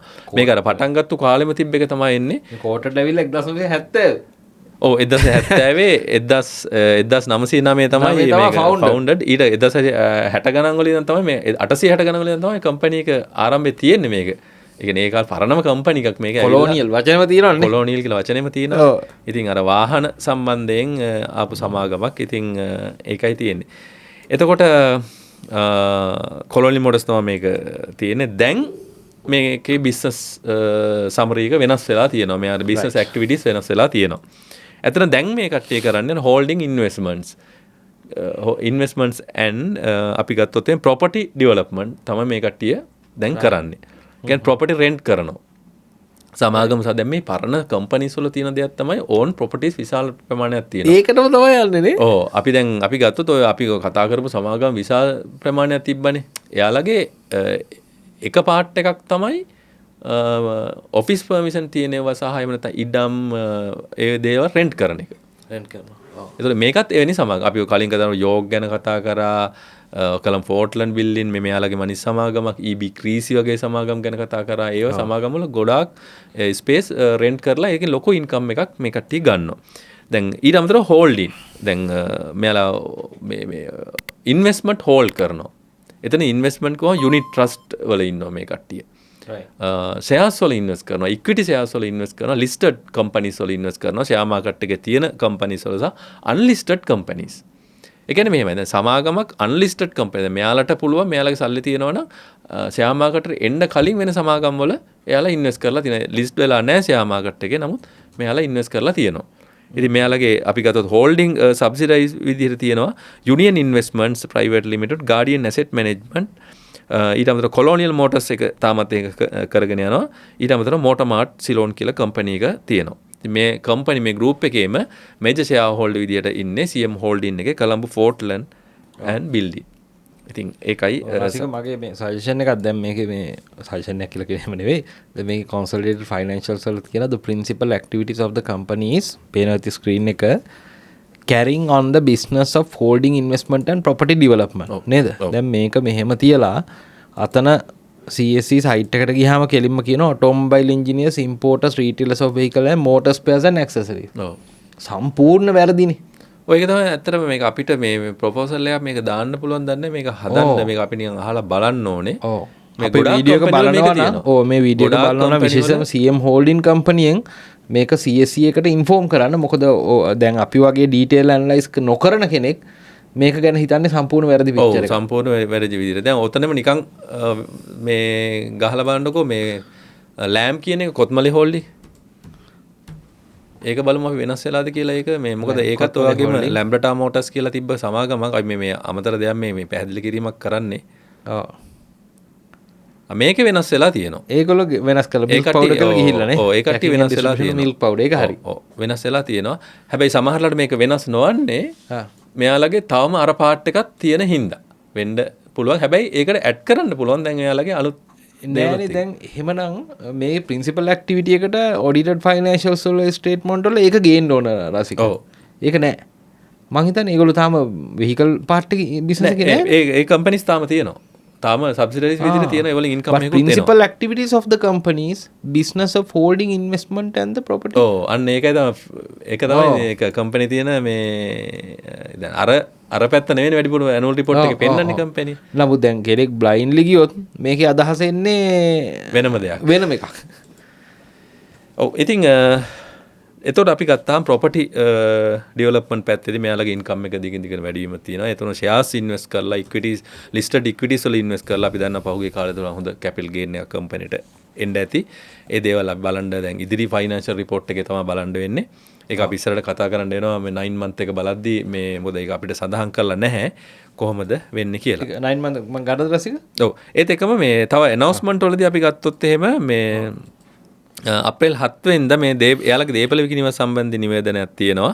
ඒක කලින් අපි ගත්තොත් එහෙම ජනවාරි 23 තමයි ඇනවුස්මන්ට් එක දීලා තිබ්බේ අර අපි දැන් පොඩ්ඩක් ඉස්සෙල්ලා කතාව ඇක්මි වගේම එයාලගේ ඇනවුස්මන්ට් මේ එයාලගේ ඒකට තිබ්බ ප්‍රොපර්ටි එකක් විකිණීම සම්බන්ධයෙන් ආපු ඉන්වෙස්ට්මන්ට් එකක් සම්බන්ධයෙන් උත් දීලා තියෙනවා අප්‍රේල් 7 වෙනිදා නිවේදනයක්. ඒත් එකම 2025 ජූලි මාසයේදී සබ් ඩිවිෂන් එකක් එනවා. එක ෂෙයා එක 10කට මේ සබ් ඩිවයිඩ් වෙනවා. ඊට අමතරව 2024 දී රුපියල් 5ක ඩිවිඩන්ඩ් එකක් ගෙවලා තිනවා. 2025 තාම ඩිවිඩන්ඩ් එකක් ගෙවලා නැහැ. ඉතින් ඒක තමයි එතන තියෙන්නේ. අපි මේකේ 9 month එක බලමු. අර තේරුමක් නැති හින්දා 9 month අපි report එක පොඩ්ඩක් බලමු. ඔව් මම 9 month එකට යමු. මම ඊට කලින් රසික බැලුවේ report එකේ annual report එකේ අපි පොඩ්ඩක් ඇනුවල් එක චුට්ටක් බලාගෙනමු මේක. මොකද අපිට දෙන්නට පොඩි ඩවුට් එකක් තිබ්බන් රසික. ඔව් කම්ප්‍රිහෙන්සිව් එකේ තියෙන්නේ මිලියන 591ක් තමයි ගෲප් එකේ තියෙන්නේ profit for the year නේද? රෙවෙනියු එක තියෙනවා 351ක් තමයි මිලියන 351යි 505යි එහෙම තමයි තිබිලා තියෙන්නේ. ඔව් right. අපි බලමු CM Holding එකේ මම ඉන්නේ 9 months එකේ. පේනවා ඉතින් 31 December 2025 වලින් ඇත්තටම කියනවා නම් දැන් මාර්ච් ඉවරයි. ඒ ෆයිනෑන්ෂල්ස් එන්න තියෙන්නේ නේද රසික? ඔව් එන්න තියෙන්නේ මේක තාම ඇවිල්ලා නැහැ මේ මාසේ 30 වෙනිදා කලින් තමයි දාන්න තියෙන 4 වෙනි කාර්තුව හින්දා. ඔව්. පේනවා ඇති හැමෝටම දැන් මේකේ ගෲප් එක මම බලන්නේ. ගෲප් එකේ 92යි 262යි තියෙන්නේ 31 December 2024 වෙනකොට. ඔව්. හැබැයි 31 December වෙනකොට 1043යි 694ක් තියෙනවා. right 1,43,693 තියෙනවා. 298ක වේරියන්ස් එකක්. 298ක වේරියන්ස් එකක්. මේක උඩ දාලත් නෑ රසික. මේක දහස් වෙන්න ඇති නේද උඩ? ඔව්. rupees unless all amounts in Sri Lankan rupees. ඔව්. මං හිතනවා මේක ඔක්කොම මේ තියෙනවා 000 උඩ තියෙනවා. ඔව්. උඩ තියෙනවනේ. හරි. එහෙමනම් අපිට පේන දේ තමයි ලොකු growth එකක් පෙන්නලා තියෙනවා කම්පැනි එකේ. නමුත් මේකේ notes වලවත් ඒක මෙච්චර ප්‍රමාණයක් වැඩිවීම සඳහන් කරලා නැහැ අපිට තවම. annual එක එනකල් අපිට පොඩ්ඩක් ඉන්න වෙනවා report එකත් එක්ක බලන්න. එහෙම නැත්නම් හැබැයි profit එක ගත්තොත් රසික profit එක නම් 117ක වගේ growth එකක් තමයි තියෙන්නේ. එතකොට මෙතනදී 88ක drop එකක් තියෙනවා ගිය අවුරුද්දත් එක්ක බලද්දි group එකේ. ඒකට හේතුව තමයි රසික මේ අර other gain කියලා ඒ කියන්නේ අර accounting වලින් fair value එකකින් ඇවිල්ලා තියෙනවා මිලියන 460යි 281ක් වගේ දැක්කද ඒක? ඔව්. ඒ කියන්නේ ඒක ඇවිල්ලා unusual profit එකක් කියලා වට පේනවා තියෙන්නේ. ඒ ඇවිල්ලා මම හිතන්නේ land valuation කරලා මේගොල්ලෝ valuation එකකින් තමයි අරගෙන ඇවිල්ලා තියෙන්නේ P&L එකට profit එක. එකක් share valuation එකක්. share valuation ඒ වගේ valuation method එකකින් තමයි ඇවිල්ලා තියෙන්නේ. එහෙම නැත්නම් operationally නෙවෙයි. ඒකයි අර 180ක drop එකක් වෙනවා. නමුත් ඒක බලන්න බෑ අපිට. මොකද turnovers ගත්තොත් එහෙම 820ක් වැඩි වෙලා තියෙනවා. අපිට පේනවා quart එක ගත්තොත්. එතකොට 298ක් වැඩි වෙලා පේනවා 9 months එක ගත්තොත්. ඒක නේද cost of sale වල වැඩිවීමක් ලොකුවටම තියෙනවා. ඔව් ලොකුවටම තියෙනවා. වැඩිවීමක් තියෙනවා. ඔව්. කොමුණත් 9 months ගත්තාම අපිට පේනවා 19%ක growth එකක් තියෙනවා නේද? මොකද අර දැන් අපි අර කතා කරමු announcement එකත් මේ quarter එකට අදාළ වෙලත් නැහැ. ඒ announcement එකත් තියෙන්නේ මේ quarter එකට අර sales එකක් කරපු සම්බන්ධයෙන් property එකක්. ඒක තියෙන්නේ මේ quarter එකටනේ. ඔව් මේක cost of sales වල වැඩිවීමක් තියෙනවා. revenue එකේ වැඩිවීමකුත් තියෙනවා. ඒක නිසා අපිට ඇත්තටම දැන් අපි ඇත්තටම උදේවරුවේ full try එකක් දුන්නා මේක හොයන්න පුළුවන්ද කියලානේ. මේ notes වල නෑ එහෙම එකක්. ඉතින් annual මේ notes වල තියෙන්නේ ඔය fair value measurement එක ගැන නම් තියෙනවා. හරි ඒක නමුත් ඒක sale එකට impact එකක් වෙන්න බෑනේ. ඇනුවල් රිපෝට් එකේ ෆෙයා වැලියු කරා කියමු කතාව තියෙනවා. කොහොමනත් ඉතින් අපි බලමුනේ සමාගමේ growth එකක් පෙන්වන්න තියෙනවා. ඉතින් අර සබ්ඩිවයිඩ් එකකුත් වෙලා සාමාන්‍යයෙන් මේ සමාගමේ සබ්ඩිවයිඩ් එකෙන් පස්සේ අප්ට්‍රෙන්ඩ් ඇති මම ඒක ෂෙයාර්ස් කොහොමද උනේ කියන එක ගැන කතා කරන්න. එතකොට EPS එකත් 4.8 බිඳුවක් තියෙනවා 9 month වලට. ඉතින් 4.8 බිඳුවක EPS එකකුත් වාර්තා කරලා තියෙනවා. ඒත් එක්කම net asset value එකත් 46ක් විතර වගේ තියෙනවා. net asset per share එක 46ක් විතර. EPS එක තියෙන 7.96 නෙමෙයිද? ඒ basic earning කම්පැනි එකේ. සොරි අතන ගරුප් එක ගත්තාම 4.8 බිඳුවක් බේසික් earning per share හරි ගරුප් එක අර කම්පැනි නේ අර කම්පැනි එක තියෙන්නේ 4.9 9 month වලටම අපි ඒක බලපුවාම 4.8 බිඳුවක් තියෙනවා. ඒතකොට අපි සාමාන්‍යයෙන් මේ quarter එකත් හොඳ එකක් කරොත් මේක හොඳ EPS එකක්. ඒ කියන්නේ අපි ගමුනේ රුපියල් 2ක් විතර තව කරගන්න පුළුවන් වුණොත් හොඳ EPS එකක් තියෙන්න පුළුවන් කම්පැනි එකක්. ඒක රිපෝට් එක එනකල් ඉන්න වෙනවා. මේ මාසේ අන්තිම වෙනකල් ඉදිරි සතිය දෙක ඇතුළත රිපෝට් එක දාවි කම්පැනි එක. ඒතකොට මේකේ වැඩිපුර විස්තර අපිට මේ ගිය ෆයිනෑන්ෂල් ඉයර් එක අරන් තේරුම නැති හින්දා තමයි අපි මේක පොඩ්ඩක් මේ කතා කරේ. ගොඩක් අය කතා කරන්න කියලා තිබ්බ හින්දා කමෙන්ට්ස් දාලා තිබ්බ අපිට ඒ හින්දා. එතකොට මේකේ අපි top 20 ෂෙයා හෝල්ඩ් ලිස්ට් එක ගත්තත් Colombo Fort Land and building තමයි මේකේ 60.99ක් තියෙන්නේ. සෙන්තිවිල් හෝල්ඩින් ඊට පස්සේ තියෙනවා. ඊට පස්සේ Colombo Fort Land and Building margin account එකේ තියෙනවා 2.5. ඉතින් මේක සබ්ඩිවයිඩ් වලින් පස්සේ ආපු මේ රිපෝට් එක. ඉතින් ඒ දේවලුත් එක්ක තමයි මේ සම්බන්ධ වෙන්නේ. දැන් අර ප්‍රොපර්ටි පැත්තේ තියෙන සමාගම. ඉතින් මේක දැන් ඊගාව මම කතා කරන්න යන්නේ මේක සබ්ඩිවයිඩ් එකෙන් පස්සේ ඩ්‍රොප් එකක් වුණා. සබ්ඩිවයිඩ් එකෙන් පස්සේ අපි දන්නවා ෂෙයා එක ඩ්‍රොප් වෙලා ඊට පස්සේ ආපහු ෂෙයා එක අප් ට්‍රෙන්ඩ් එකකට ඇවිල්ලා තමයි දැන් ආපහු පහළට ෂෙයා එක ඇවිල්ලා තියෙන්නේ. දැන් මේ හරියේ ස්ථාවර වෙලා තියෙනවා රුපියල් 50න් පල්ලෙහා සමාගමේ ෂෙයා එක ස්ථාවර වෙලා තියෙනවා. ඉතින් සාමාන්‍යයෙන් සබ්ඩිවයිඩ් වෙලා ඊට පස්සේ කම්පැනි එකේ පර්ෆෝමන්ස් අනුව තමයි කම්පැනි එක අපිට බලන්න පුළුවන් වෙන්නේ.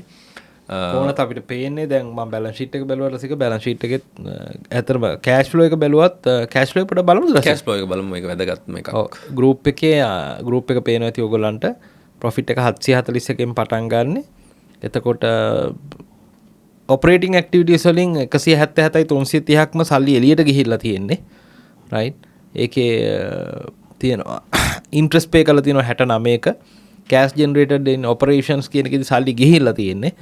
ඊට අමතරව අපිට පේනවා අද ගේන්ස් වලින් 614ක් ඒක ඒ අද ගේන්ස් අඩු කරන්නේ රසික ඒක අර ෆෙයා වැලියු එකකින් කෑෂ් වලින් නෙවෙයිනේ ඇවිල්ලා තියෙන්නේ. ඒකයි අර 614 අඩු වෙන්නේ. ඊට පස්සේ අපි බලමු ඉන්වෙස්ට්මන්ට් ඇක්ටිවිටීස් වල සේල් පර්චේස් කරලා තියෙනවා sale of investment මේගොල්ලෝ කරන්නේ බිස්නස් එකකනේ. ඒතකොට ඒගොල්ලෝ පර්චේස් කරලා තියෙනවා 490ක. ඒ කියන්නේ ෂෙයාර්ස් හරි මොන හරි දේවල් පර්චේස් කරලා තියෙනවා 490ක්. අනිත් පැත්තේ net proceed from borrowings and leases ණයත් අරගෙන තියෙනවා මිලියන 430. එතකොට මේ අවුරුද්ද ඇතුළත net decrease එකක් තියෙනවා මිලියන 111ක් සල්ලි අඩු වෙලා තියෙන්නේ. එතකොට OD position එකක් තමයි ඇත්තටම තියෙන්නේ. අවුරුද්ද අන්තිම වෙනකොටත් අපි balance sheet එක ගත්තොත් balance sheet එකේ පේනවා ඇති ඔයගොල්ලන්ට. මම මෙතන figures ගත්තොත් PPE තියෙනවා ඊට පස්සේ inventories තියෙනවා මේගොල්ලන්ගේ financial assets ඊට පස්සේ අපි stated capital එක 288යි 387යි return earnings තියෙනවා මිලියන 6ක්. ඒ කියන්නේ ඔක්කොම උඩ බිලියන 6ක් වලින් ඇත්තේ 6.6 බිලියන්. ඔක්කොම දහස්නේ තියෙන්නේ 6.6 බිලියන් තියෙන්නේ. ඒ කියන්නේ මේ ලොකු returning earnings වැඩි වීමක් තියෙනවා. හරි. ඒ කියන්නේ කම්පැනි ගොඩක් strong කියන එක පේනවා ඇති. ඇත්තටම 2 බිලියන් විතර වැඩිලා තියෙනවා නේද? 2.4 විතර වැඩිවීමක් තියෙනවා retaining earnings. මෙහෙමයි return earnings and reserves දෙකම ඔය.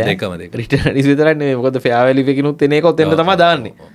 ඊළඟට borrowings පේනවා ඇති ඔයගොල්ලන්ට 20යි 114 තියෙන එක 724යි 590ක් දක්වා වැඩි වෙනවා. නේද? borrowings වැඩි වෙලා තියෙනවා. ඒක නිසා borrowings and leases කියලා කියන්නේ end of the day මේක OD වලින් තමයි finance වෙලා තියෙන්නේ. current liabilities වල තමයි 668ක් තියෙන්නේ. net asset value එක එතකොට 46ක් වෙලා තියෙනවා රසික කිව්වා වගේ. unaudited ගිය පාර තිබිලා තියෙන්නේ 30යි දැන් 46ක් වෙලා තියෙනවා. මේක එකම දේ අපිට මේ 9 month එක බලලා sale එක වැඩි උනේ මොකෙන්ද කියන එක අපිට කියන්න බෑ. ඒක අපිට තියෙන ඉෂුව එක නේද රසික? ඉතින් අපි නෝට්ස් වලත් ඒක සඳහන් කරලා නැහැ. නෝට් වල අපි බැලුවා අපිට හොයාගන්න තිබුණේ ඇත්තටම අපි බලමු ඉස්සරහට ඇනුවල් රිපෝට් එක අනිවාර්යයෙන්ම තියෙන්න ඕන. ඔයා මේ බලන ෂෙයා මාකට් වැඩසටහනේ සම්පූර්ණ වැඩසටහන දැන් ඔයාට ලයිව් බලන්න පුළුවන්.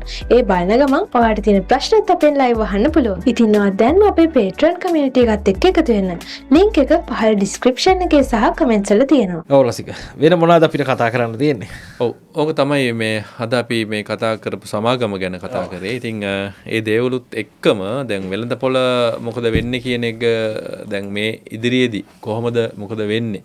දැන් අපේ තෙල් මිල ගණන් ඉහළ යෑම මේ දේවලුත් එක්ක ෆයිනෑන්ස් කම්පනීස් වලටත් එයාලටත් ආපහු ඒකට ඇඩ්ජස්ට් වෙන්න වෙනවා. ඔව්. එතකොට කම්පැනි වල ප්‍රොෆිට්ස් යම් ප්‍රමාණයක කියන්නේ අඩුවීමක් වාර්තා වෙන්නත් පුළුවන්. රසික මම පොඩි ප්‍රශ්නයක් අහනවා කියලා හිතුවාද? ඇත්තටම Patreon එකට අපි ඩීටේල් කතා කරනවානේ. Patreon එකට එකතු වෙන්න බැරි වුණ මේ අලුතින් එකතු වෙන. මොකද මම දකිනවා කමෙන්ට්ස් වල අපේ ටීම් එකක් දැන් ගොඩක් කියන එක තමයි සමහර බේසික් දේවල් ආයෙත් අපේ අහලා තියෙනවා YouTube එකේ. ඒක නිසා කෙනෙකුට දැන් මම දැක්ක Patreon එකෙත් ඒක ගැනම ප්‍රශ්නත් අහලා තිබුණා මේ සම්බන්ධ සූසුකමක් ගන්නවා නම් කොහොමද කරන්නේ? ඒ වගේ. දැන් ෂෙයා මාකට් එකට දැන් උසස් පෙළෙන් පස්සෙත් ළමයි ඉන්නවා ගොඩක් මේකට ඉන්ට්‍රෙස්ට්. රසිකත් ගොඩක් වෙලාවට කැමති එහෙම කට්ටියට. රසික කොහොමද මේක ගැන හදාරනවා නම් අපේ channel එක බැලුවොත් ඉගෙන ගන්න පුළුවන්. එහෙම නෙවෙයි මුල ඉඳලා කෙනෙක් අඩිතාලම දා ගන්නවා නම් කොහොමද දා ගන්න පුළුවන්? ඔව් මෙහෙමයි. ඕක දැන් අපි හදාරනවා කියද්දි ක්‍රම දෙකක් තියෙනවානේ. එක්කෙනෙක්ට ඕනනම් පුළුවන් ෂෙයා මාකට් එකේ ජොබ් එකකට එන්න. ඉන්වෙස්ට්මන්ට් ඇඩ්වයිසර් කෙනෙක් වෙලා හරි ඒ වගේ කම්පැනි එක ජොබ් එකකට එන්න ඒක තියෙනවා. ඒකට එන්න කලින් තියෙන සුදුසුකමක් තමයි සුරකම්පත් විනිමය කොමිෂන් සභාවේ වෙනම තියෙන අර එක්සෑම් එකක් ඉන්වෙස්ට්මන්ට් ඇඩ්වයිසර්ලා වෙනුවෙන්. ඒකට ඒ කෝල් කරන දවසේදී ඒකට ලියාපදිංචි වෙලා මේ ඒ එක්සෑම් එක කරගන්න එක හොඳයි. ඒක ක්ලාසස් තියෙනවා. ඒ දේවල් කරගන්න ඕනේ. ඔන්ලයින් දරසික තියෙන මේක? නෑ ෆිසිකල් ක්ලාසස් තියෙන්නේ. ඉතින් ඒක කරගන්න ඕනේ. ඒක කරගන්න කියන්නේ කාලයක් යනවා. අපි තියාගන්න ඕනේ මේ අපි ප්‍රොමෝෂන් එකක් නෙවෙයි අපි කරන්නේ. අපි අහලා තියෙන දේට උත්තරේ විතරයි දෙන්නේ. ඉතින් ඒක එක පැත්තේ හැබැයි ඒක ජොබ් එකක් කරන එන කෙනෙක්ට විතරක් නෙවෙයි. ඉන්වෙස්ටර් කෙනෙක්ටත් වැදගත්. දැන් අපි දන්න ඉන්වෙස්ටර්ස්ලා ඉන්නවා ඒක කරලා එයා ජොබ් කරන්න එයාට වැදගත්. මොකද ඒක මොකද එයාට තීරණ ගන්න ඒ දේවල් ගොඩක් ඉගෙන ගන්න පුළුවන්. ඊට අමතරව ඉතින් දැන් ෆයිනෑන්ෂල් පැත්ත ඉගෙන ගන්න ගොඩක් දේවල් තියෙනවා. ඉතින් ඒ කියන්නේ අපි ගත්තොත් එහෙම සාමාන්‍යයෙන්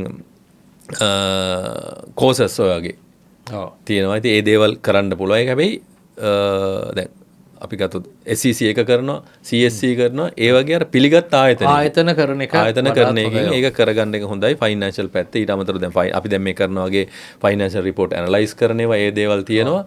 ඉතින් එහෙම කරලා මේක දිගින් දිගටම කරා යන්න පුළුවන්. ඔය අමතර ඔය සුදුසුකම් ටික හදා ගැනීම සහ ඊට පස්සේ මේක එක්ස්පීරියන්ස් එකත් එක්ක මාකට් එක කරන එක. ඔව් රසික මම තව ප්‍රශ්නයක් හොයන්න අද උදේ මට මේ හම්බෙච්ච කෙනෙක් අහපු ප්‍රශ්නයක්. ලොකු මුදලක් තියෙනවා. ඔහු මගෙන් ඇහුවේ මේ ෂෙයා මාකට් එකට ඉන්වෙස්ට් කරන්න කැමති. හැබැයි අපිට හරියට කියන්නේ අපි මොනවද දන්නේ නැහැ මේක ගැන. අපිට කවුරුත් උදව් කරන්න නැහැනේ. ඔය කතාව රසිකට ඇහුනොත් රසික මොකද්ද කියන්නේ? නෑ අපි කියන්නේ මෙහෙමයි. ඔයාලට මූලිකවම කරන්න ඕන දේ තමයි මොනවත් දන්න ඕනේ නැහැ. ඔය ඉස්සල්ලාම බ්‍රෝකර් ෆර්ම් එකකට ගිහලා ඇඩ්වයිස් කෙනෙක් හම්බෙලා ෂෙයා account එකක් ඕපන් කරන්න. ඔයාලා ඔන්ලයින් ඕව හදාගන්න පුළුවන්. account එක ඕපන් කරගන්න ඉස්සල්ලාම. එක CDS account එකක් හදාගන්න. හදාගෙන ඔයාගේ තියෙන අර ලොකු මුදල එකපාරට දාන්න යන්න එපා මාකට් එකට. ඔයා යම්කිසි පොඩි මුදලක් ඉන්වෙස්ට් කරන්න. පොඩි මුදලක් ඔයා මම කියන්නේ පොඩි මුදලක් ඉන්වෙස්ට් කරලා බලන්න මේක මොකද්ද මේ ෂෙයා මාකට් එක කියන්නේ මොකද්ද මේක කොහොමද ගනුදෙනු වෙන්නේ කියම ඉන්න නැතුව රසික ඉගෙන ගන්න ඕනේ. ඔව් මං කියන්නේ ගොඩක් අය දන්නේ නැහැ කිය මේක අර ලොකු කියන්නේ මේ ලොකු කෝස් පස්සේ යනවා. මේක මෙහෙමයි ඒ ගොනන අර පීනන්න බහින්න වතුරට බහින්න ඕන වගේ පොඩ්ඩක් ඉස්සල්ලාම ඔයා මුදල් ටිකක් ඉන්වෙස්ට් කරලා මේක බලන්න මේ කම්පැනි එක. අම්මික පෙර මහත්මයා කතාව නේද? ඔව් රුපියල් 50000ක් දාලා නේද? ලක්ෂ 3ක් ඉන්වෙස්ට් කරලා මේ එයා පොඩිවට අවුරුදු ගාණක් හැම කොටසෙම 100 අරගෙන ස්ටඩි කරා කියලා. මොනවාද මේ කොටස? ඒතර ඔයා දාගෙන අපි මේ කතා කරන දේවල් වලින් දැන් අද අපි කතා කරපු සමාගමුණත් ඔයා ගිහලා බැලුවොත් එහෙම ඔයාට පුළුවන් අයිඩියා එකක් ගන්න. පැහැදිලිව. කම්පැනි මොකද්ද? කියන දේවල් ගන්න පුළුවන්. අයිඩියා එකක් දෙන්න රසික. මේකට දවසකට අඩුම පැය භාගයක් හරි පැයක් හරි වෙන් කරගන්න ඕනේ නේද? ඔව්. මොකද මේකත් බිස්නස් එකක්. ඒකත් මතක තියාගන්න. ඔව් අනිවාර්යෙන් බිස්නස් එකක් මේක. ඔයා කරන්නේ ඔයා බිස්නස් එකක් කරන්නේ වෙන කෙනෙක් කරන බිස්නස් එකකට ඔයා සල්ලි දානවා. ඔයා ලංකාවේ තියෙන ලොකුම බැංකුවකට සල්ලි ඉන්වෙස්ට් කරන එක කරන්නේ. ඔව්. ඒ ඔයාට බැංකයක් පටන් ගන්න බෑනේ අපිට. කැපිටල් එක නෑනේ අපි අර බැංකුවේ කොටස් අරගෙන අපි මේ බැංකුවේ ඉන්වෙස්ට්මන්ට් කරනවා. එහෙම ගත්ත අය තමයි 10% ටැක්ස් කරන් ඩිරෙක්ටර් බෝඩ් එකේ නොත් යන්නේ. එහෙම යන්න පුළුවන් කම්පැනි වල. ඉතින් ඒ හින්දා මේක ඉගෙන ගන්න ඕනි කියලා මේ අත්‍තරම ගන්න මහා ලොකු දෙයක් නෑ. රොකට් සයන්ස් නෙවෙයි මේ හොල තියෙන්නේ. පොඩි දේවල් ටිකක් තියෙන්නේ. අනිත් දැන් එම්ප්ලොයි ජොබ් එකක් කරන කෙනෙකුට නේද? මේක ලස්සනට කරන්න පුළුවන්. ජොබ් එකක් කරන්න ඕනේ හැබැයි. ජොබ් එක කරන ගමන් Tamanට පුළුවන් දාලා මං කියන්නේ ඒකයි. ගොඩක් අය නෑ මේක මෙයා ට්‍රේඩින් කරන්න එන්න එපා මුලින්. ඔයා ට්‍රේඩින් කරන එක පැත්තකින් දෙන්න. ඕ ට්‍රේඩින් කරන්න නෙවෙයි. ඔයා එන්න මාකට් එක මොකද්ද කියන එක බලන්න. ඔයාට පැය භාගයක් Taman ඉන්වෙස්ට් කරන එකට වෙන් කරගන්න ඕනේ කාලයක්. ඒකේ ප්‍රතිඵල තියෙනවා. දවසකට පැය භාගයක් වෙන් කරන්න පුළුවන් නම් නේද? දැන් අනිත් එක මෙහෙමනේ දැන් ඉස්සර වගේ නෙමෙයි. ඉස්සර නම් එහෙම මේ වගේ ෆැසිලිටිස් තිබ්බේ නැහැ. තම බ්‍රෝකර් ෆර්ම් එකට කතා කරලා තමයි ගන්න ඕනේ විස්තර ටික. දැන් නෑ. ඔයාට ෆෝන් එකේ බස් එකේ යන ගමන් බලා ගන්න පුළුවන්. ට්‍රේන් එකේ යන ගමන් බලා ගන්න පුළුවන්. රැට ඔයාට ගෙදර ඉන්න ගමන් පොඩි වෙලාවක් අරගන්න පුළුවන්. අරගෙන මගේ ඉන්වෙස්ට්මන්ට් වල මොකද වෙලා තියෙන්නේ කියන එක බලන්න පුළුවන්. ඩීටේල්ස් ඔයාගේ ෆෝන් එකේ තියෙන හැමතිස්සෙම. ඒ වගේ මේ අර ඉගෙන ගන්න ඕනි කිය ඉන්න නැතුව ඇවිල්ලා ඉගෙන ගන්න කියන එක තමයි ගොඩක් දුරටම කියන්න තියෙන්නේ. බේසික් දේවල් ටික තමයි පොඩ්ඩක් දැනගන්න ඕනේ. මොකද මේකක් හැන්ඩල් කරන එක මෙච්චර ලොකු දෙයක් නෙවෙයි. රසික මම දැක්ක අපිට කමෙන්ට්ස් වලත් අහලා තිබුණා අපි ක්‍රිප්ටෝ ගැන කතා කරන්නේ. රසික තව ක්‍රිප්ටෝ ගැන ඉගෙන ගන්න මේ වගේ කමෙන්ට්ස් ගොඩාක් අපිට දාලා තිබුණා. රසිකට මොන හරි අදහසක් තියෙනවද මට ඔය සම්බන්ධව දෙයක් කියන්න තියෙනවා. මම දැන් අපි තව දේවල් ඉගෙන ගන්නවා. දැන් අපි මාකට් එක ගොඩක් දේවල් තියෙනවා. ඉතින් ක්‍රිප්ටෝ ගැන ඒක මම තාම ලොකු මම මේ කියන්නේ මම ඒ ගැන මම ලොකුට බලන්නේ නැහැ. මොකද මට ඒක කරන්න ගියොත් එහෙම මට මේක මිස් වෙන්න පුළුවන්. ඉතින් මම මොකද මං අට ලොකු පිරිසක් ඉන්නවා. ඒ පිරිසට මට හරි දෙයක් දෙන්න බැරි නම් මං අරකට හැමදේම කොට ගන්නවා. ඉතින් අර අපි අර තණ්හාව කියන දේ නෑ හැමදේම කොට ගහගත යුතුයි කියන එක. අනික රසික ක්‍රිප්ටෝ සම්බන්ධව අවශ්‍ය නම් ඒ ගැන YouTube channels තියෙනවා නේද? ඔව් ඒවා වෙනම තියෙනවා. අපි දක්ෂෝ ඉන්නවා. අපි මේක බලාපොරොත්තු වෙන්නේ ලංකාවේ ෂෙයා මාකට් එක සහ අනිකුත් ඉන්වෙස්ට්මන්ට්ස් ගැන මොනවද කියන්නේ. අපි ලංකාව තුල තියෙන ඉන්වෙස්ට්මන්ට් ගැන කතා කරන එක. එතකොට ඊට අමතරව බලද්දී එහෙනම් ගෝල්ඩ් මාකට් එක ගැන. ඔව්. ඔය ක්‍රිප්ටෝ මාකට් ගැන හැමෝම කතා කරනවා. හැබැයි ගෝල්ඩ් මාකට් එකේ සල්ලි හම්බ කරන්න පුළුවන් තරම කවුද? මම මේක ගොඩක් ස්ටඩි කරනවා. රයිට්. ගෝල්ඩ් මාකට් එක හොඳ අපිට ඒ ඇක්සස් ලංකාව තුල නැහැ. මම ඒක ගොඩක් ස්ටඩි කරනවා. මොකද ඒක ගොඩක් වැදගත් දෙයක්. ක්‍රිප්ටෝ වගේ නෙවෙයි ඊට වඩා ලොකු ප්‍රමාණයේ මුදල් හම්බ කරන්න පුළුවන්. ඒක තාම ගිහිල්ලා නැහැ කමියුනිටි එකට. ක්‍රිප්ටෝ කියන එකක් කරා තමයි ගිහිල්ලා තියෙන්නේ. ගෝල්ඩ් මාකට් එකේ හම්බ කරන්න පුළුවන් කියන්නේ ලොකු earning කරන්න පුළුවන් තැනක් ගෝල්ඩ් මාකට් එක හරියට බලනවා. පහුගිය දවස් ටිකේ opportunities ගොඩාක් තිබ්බා. ගෝල්ඩ් මාකට් එකේ. ඔව් ගෝල්ඩ් මාකට් එකේ ට්‍රේඩින්. මේ ගෝල්ඩ් මාකට් එක කියලා කියන්නේ ගිහිල්ලා හෙට්ටි වීදියේ ගිහිල්ලා අර පවුමක් කරන් තියාගන්න එක නෙවෙයි. මේ වගේම මේ ට්‍රේඩින් වෙන මාකට් එකක් තියෙනවා. පැය 24ම ට්‍රේඩින් වෙන මාකට් එක. ඒව ගැන අපේ Patreon එකට ආයෙත් දෙනවලු සෙෂන් එකක් යනවා. අපි ඒව ගැන කතා කරනවා. ඒ වගේම මට මතක් වුණේ මේ ජයන්ත් උක්පත් ඉන්නවා මේ ඇත්තටම ක්‍රිප්ටෝ සම්බන්ධයෙන් මාත් ගොඩක් බලලා තියෙනවා නේද? හොඳ සිග්නල්ස් එකෙන් කෙනෙක් ගොඩාක් කාලයක් මාකට් එකේ ඉන්න ජයන්ත් උක්පත් ඉන්න ඕන අදහසක් ගන්න පුළුවන්.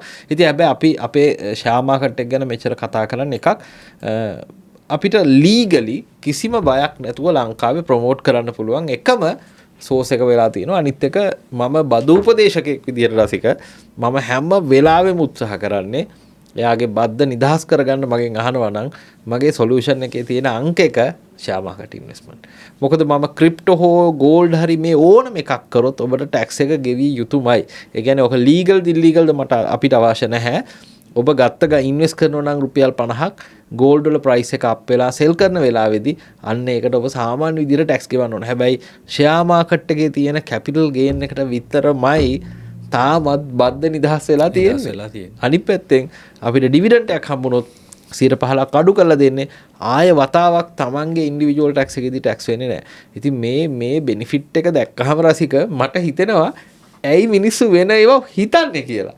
ඔයා හිතන්නකෝ අද රුපියල් මිලියන 5ක් දාලා මිලියන 15ක් වාට ගන්න පුළුවන් නම් අර මිලියන 10ම බද්දෙන් නිදහස් නම් මෙහෙමයි ඒකට ලොකු දෙයක් තමයි රිස්ක් එක ගන්න අකමැතිකම. ඒකනේ ෆික්ස් ඩිපොසිට් දාන්නේ බැංකුවල ගොඩක්. මොකද රිස්ක් එකක් නැහැ කියලා දන්නවා. රිස්ක් එකක් නැහැ. අපි ෆික්ස් ඩිපොසිට් එකක් දාලා අපිට එන එකෙන් ඉන්නවා. හැබැයි රිස්ක් එක ගන්න කෙනා ෂෙයා මාකට් එන්න ඕනේ නැහැ. අනිකුත් බිස්නස් වල ක්‍රිප්ටෝ වල හරි රිස්ක් එකක් අරගෙන දාන්නේ. දැන් ක්‍රිප්ටෝ පහුගිය දවස්වල ඩ්‍රොප් එකක් ආපුවම කොච්චර නැති වෙනවද? ඒ වගේ දේවල් වෙනවනේ. ඒතකොට රිස්ක් එකක් ගන්න අයනේ සල්ලි හම්බ කරන්නේ. يعني earnings වැඩිපුර එන්නේ එයාටනේ. ව්‍යාපාරයක් කරන කෙනා රිස්ක් එකක් කරන ව්‍යාපාරයක් කරන කෙනානේ. ඉතින් ඒකයි එතන තියෙන දේ. මම හිතන්නේ ෂෙයා මාකට් කිව්වහම අර සමහර වෙලාවට මාකට් එක දැන් අපි කතා කරද්දිත් ඔය ගොඩක් අය කියනවානේ මේ ඒ කියන්නේ ඒ රිස්ක් එක ගන්න අකමැති අය කියන දෙයක් තමයි ඕක සූදුවක් කියන එක. ඒ සම්පූර්ණම වැරදි ඒක. සූදුවක්කුයි ඉන්වෙස්ට්මන්ට් එක වෙනස මම ඔයිට කලිනුත් පැහැදිලි කරලා දෙනවා. සූදුව කියන්නේ ඔයා දාන සල්ලි ඔයාට එක්ක ඇති වෙන්න වැඩි වෙන්න පුළුවන් නැති වෙන්න පුළුවන්. ඔය දෙක නෙවෙන්නේ ඇති වෙන නැති වෙන. මේකේ සල්ලි නැති වෙන්නේ නැහැ. තමන් අරන් තියෙන ෂෙයාර්ස් ටිකක් කම්පැනියක් වහලා ගියොත් අර එහෙම ඒ වගේ ප්‍රශ්න ඇරෙන්න තමන්ට ඒ ඉන්වෙස්ට්මන්ට් ටික කරන්න පුළුවන්. ඒ කරන්න පුළුවන්. එතකොට ෂෙයාර්ස් තමන්ගේ අර දැන් අපි ලංකාවේ තියෙන ප්‍රසිද්ධ බැංකුවක ෂෙයාර්ස් අරන් තිබ්බොත් ඒව නැති වෙන්නේ නැහැ. දැන් හේලිස් වගේ අවුරුදු 100 ගාණක් පරණ සමාගම්, බ්‍රවුන්ස් වගේ 100 ගාණක් පරණ සමාගම්, දැන් අද කතා කරපු සමාගම් අවුරුදු 100 වඩා පරණ සමාගම්. තව ඉස්සරහට අපිට මේ අවුරුද්දෙන් දෙකෙන් නැති වෙයි කියන එක කියන්න බෑනේ. පැහැදිලිව. ඒ කියන්නේ එහෙම වෙන්නේ නැහැනේ, වෙන සම්භාවිතාව අඩුයිනේ. අන්න ඒකයි උතන වෙලා තියෙන්නේ. අර තමන් ඒ කියන්නේ ඉගෙනගෙන කියන්නේ පොඩි දේ හරි ආවිලා ඉන්වෙස්ට් කරන්න රිස්ක් එකක් ගන්න අකමැතිකම ෂෙයා මාකට් ඉන්වෙස්ට්මන්ට් වලදී ගොඩක් දුරටම තියෙනවා. රිස්ක් එකක් ගන්න අය ඉන්වෙස්ට් කරනවා ඇවිල්ලා කොහොමද කරන්න කියලා. ඉතින් ඒක පේන්න තියෙනවා ලෝකේ හැම තැනම ගත්තොත් ෂෙයා මාකට් වල ඉන්වෙස්ට් කරන අය තමයි එයාලගේ වෙල්ත් එකෙන් බලන. ඉන්දියාවේ අපි ගත්තොත් දැන් මේ ළඟදී කවුද ඉන්දියාවේ දෙන අදානි සහ අම්බානි ඔය දෙන්නන් ඉන්නේ.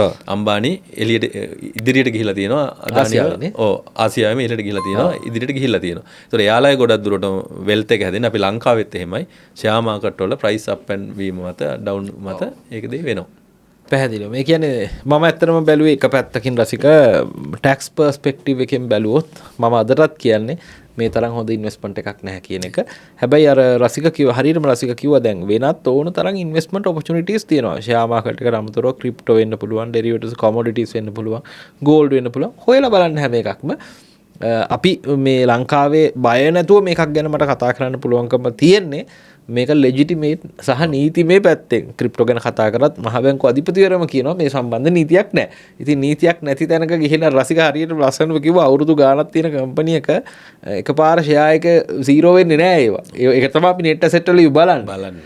ඉතින් ඒක නිසා මේ ලංකාවේ අය තව මම හිතනවා දැනුවත් වෙන්න ඕනේ ෂෙයා මාකට් එක ගැන. ඔබත් මේ පණිවිඩය දෙන්න ඇවිල්ලා මේක තව කෙනෙක් කරන බිස්නස් එකට පොඩි ගාණක් දාලා බලන්න බිස්නස් එකක් කරන්න පුළුවන්ද කියන එක ඉස්සෙල්ලා. නේද රසික? ඉතින් එහෙමනම් අද දවසේදී අපි සමුගන්නවා. අද දවසෙත් අපි හිතනවා යම් කිසි දෙයක් ඉගෙන ගත්තා කියලා එන්න Patreon එකට. Patreon එකේ අපි තව ගොඩක් දේවල් කතා කරනවා. ඉතින් රසික ගැන මමත් හරි ආසාවෙන් ඉන්නවා ගෝල්ඩ් ගැන ඉගෙන ගන්න රසිකගේ Patreon එකේ කියලා දෙනවනේ. ඔව් අපි ඒකත් ඉස්සරහට Patreon එක තුල කතා කරමු ගෝල්ඩ් ගැන කොහොමද වෙන්නේ. ගෝල්ඩ් විතරක් නෙවෙයි අතරම ඔරෙන්ජ් ජූස් මාකට් එකකුත් තියෙනවා ලෝකේ. මොනවද? Orange juice. Sunflower oil, olive oil ඒ වෙනම මාකට් දැන් හැදෙනවා. ඩෙරිවේටිව් කියන්නේ අපි ගත්තොත් කොමොඩිටිස් මාකට්, කොමොඩිටි මාකට් එක, කොමොඩිටි මාකට් එකක් හැදෙනවා. ඉතින් අපිට ලංකාවටත් අවශ්‍ය වෙන්නේ ඒ වගේ දැන් ලංකාවේ ඩිබෙන්චර් මාකට් එක, ඩෙරිවේටිව්ස් ඒ දේවල් එනවා වගේම අර වගේ දේවලුත් ඉතින් මේ අදහෙට බැරි වෙයි අනාගතේවත් එන්න පුළුවන්. ඔව්. එවනම් නැවතතාවක් ආරාධනා කරනවා Patreon එකත් එක්කත් එකතු වෙන්න. අද කතා කරපු දේවල් එක්ක හොඳ ඉන්වෙස්ට්මන්ට් තීරණයක් ගයි කියලා අපි බලාපොරොත්තු වෙනවා. එවනම් අපි ලබන සතියේ ආයෙත් හම්බෙමු. ආයෙත් බලන්න.